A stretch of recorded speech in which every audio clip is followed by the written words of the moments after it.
This is Gillian Dawe, whose family lived at Tucker Marsh.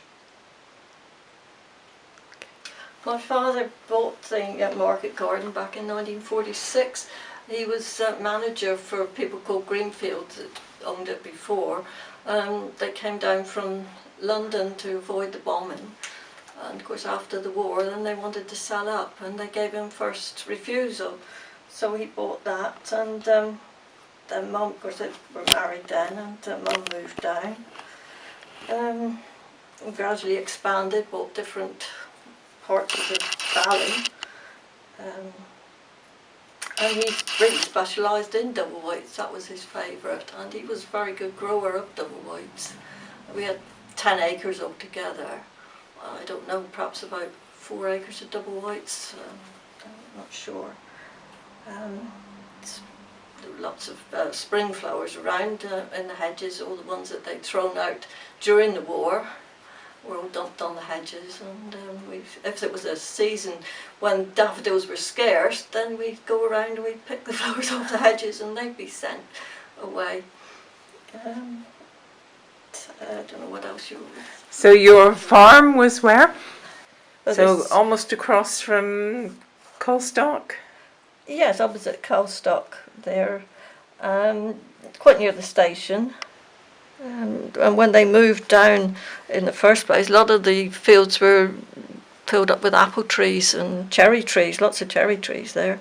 But of course you couldn't grow daffodils and strawberries under the cherry trees and apple trees, so gradually took those away, cleared it all out. And then it's gone back to trees again because it's all just gone wild.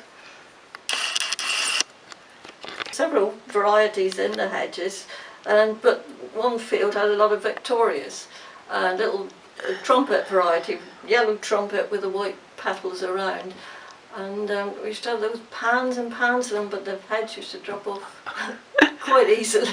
So everything had to be sent away open then. We had a little shed that had a heater in it, a little tortoise stove, and we used to force the bulbs, the buds open to send away. We wouldn't send anything, only half out, we'd keep that till the next day. There was Princeps and J.M. Barclay, I think. It was a really busy time. We'd be up 4 or 5 o'clock in the morning start, and you wouldn't stop until 9 o'clock at night when everybody went home. I know one year when we had, like this in 1968, really tremendous crop, and there was up to 22 of us down there, some coming in the morning, some coming in the afternoon, some evenings to help. That was really hectic. It was lucky it only lasted about 10 days to a fortnight because you couldn't really stand it any longer. And when did the double whites come out? When? Middle of May, sort of till the end of May. And we'd send away over 100, 120 boxes a day at least. What? To Birmingham, Manchester, London. I went to London, even Bristol. Used to send to different ones. They would go by train until after 1968, when of course they closed the railway line, and then we had to take them into Saltash to start with. And then when that stopped, we had to go to Plymouth with them, which meant I was travelling to Plymouth where I should have been picking flowers or bunching or packing down there. Yeah, it was hard work, but it was enjoyable.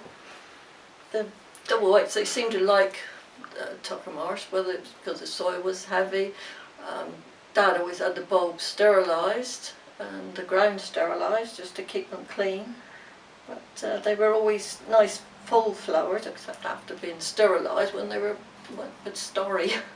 All the varieties that we had in the garden, we had Carlton and Fortune.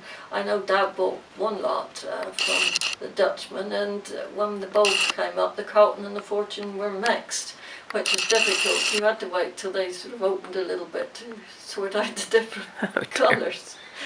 And then he bought other bulbs. We had Unsurpassable, and that when it came was a huge bulb, beautiful, grape flowered with trumpet variety, Dutch Master, Semper Avanti. It was a Walt Disney. We had quite a few varieties. There was a Princess Beatrix, which I always thought was the prettiest one. Had a white petal with a little crinkly orange centre.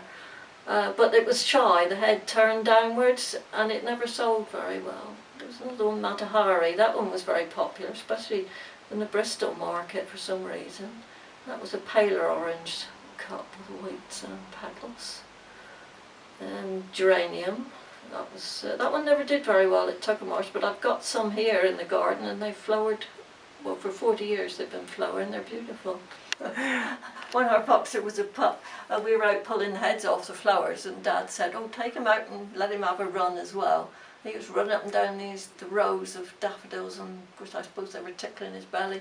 And every year after that, he used to get the flower rash. Ah. And, yes, he scratched. As soon as the flowers were over, it would die down again. Vet injected him, but it didn't stop it.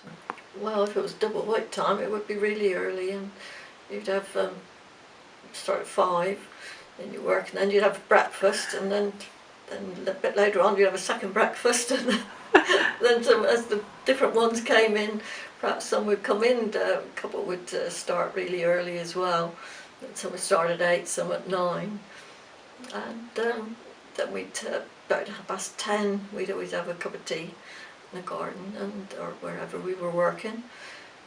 Lunchtime was always 12:30 till 1 o'clock. 12:30 till 1:30, except if it was double white time, and then it was only just half an hour until 5 o'clock, and that was tea time. And sometimes some chaps would come in the evening and help Dad with the heavier work, and they'd come in about 6:30 and work until 9 o'clock. Right. And, my father died in to start with, he was on pension. He became pensioner in 1975, and then we kept. Well, I took over then, sort of put it all in my name. But he sold off a lot of the fields, so we had just the field around the house, which was like 3.5 acres, I suppose. And then he died in 1977, and my mother and I stayed down there for another 3 years. But it was too much, and you couldn't afford to employ anybody to do the heavy work, and then we sold up. Still kept the small half-acre field just above the railway line.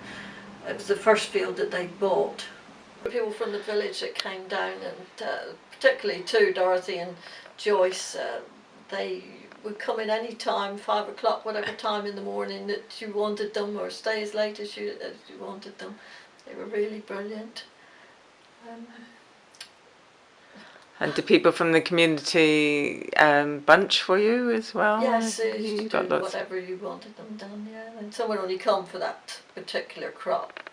Always looked to come. Dad always paid just a little bit extra for the double whites, because that was a bit special. But he employed 4 women all through the summer, and then a man would come in part-time. He used to work in Plymouth, and then come in Saturday afternoons, or sometimes a couple of evenings a week, and help. Mr. Cutts next door, he bought our fields after Dad retired, so we just had the 3.5 acres around the house, and he took over the double whites, and I think he had one of the little ransom tractors in the end, so they sold it to him. They were a good crop, but you'd get the first ones that went out, you might get half a crown a bunch, I remember rightly. And then they go down to about 2 shillings, which is 10p, isn't it? No.